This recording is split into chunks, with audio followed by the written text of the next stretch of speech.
أما التأمين المعروف اليوم على البضائع أو على السيارات أو على العقارات، وبخاصة التأمين على الحياة، فأنا اعتقادي اعتقاد جازم أنه من باب الميسر المنهي عنه في القرآن الكريم وفي أحاديث الرسول عليه السلام.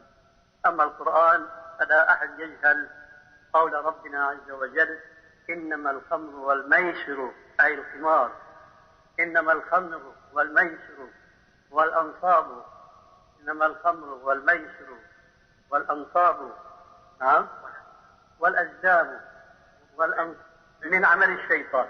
نعم.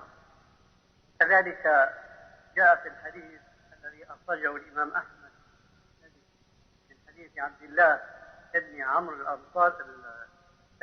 بن العاص رضي الله عنهما قال: قال رسول الله صلى الله عليه وسلم: إن الله حرم على أمتي الخمر والميسر والكوبة الطبل.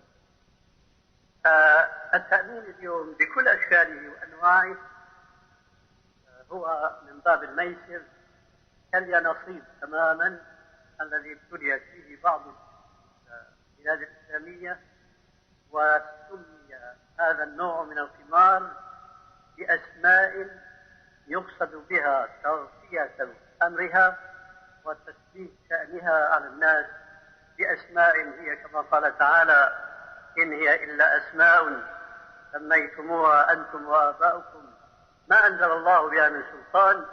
وكما قال عليه الصلاة والسلام بخصوص الخمر خاصة قال: لا يكونن في أمتي أقوام يشربون الخمر يسمونها بغير اسمها. التأمين هو نوع من القمار كاليانصيب سمي بالتأمين على الحياة. سبحان الله، من الذي يستطيع أن يؤمن على حياة الإنسان ما والأمر كله بيد الله تبارك وتعالى؟ وعلى ذلك فقس من أنواع التأمينات الأخرى. أما ما جاء في بقية السؤال ما هو التأمين المشروع أو الإسلامي، ففي الواقع أنا حتى الآن لا أجد تأمينا بالمعنى المعروف اليوم يقره الإسلام، إلا إن وجد هناك تبادل الفائدة، ولا أعني بالفائدة ما يسمى اليوم الفائدة الربا، وإنما أقصد الفائدة اللغوية. إذا كان هناك تبادل الفوائد بين المؤمن والمؤمن عنده، مثلا رجل يؤمن على عقاره على داره تأمينا يكلف المؤمن عنده أن يقوم بحراسة الدار مثلا، فمقابل هذه الحراسة ممكن أن يدفع أجر يتفق عليه.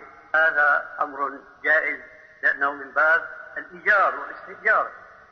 أما تأمين يقوم على فكرة الحظ واليانصيب فهو القمار بعينه. نعم.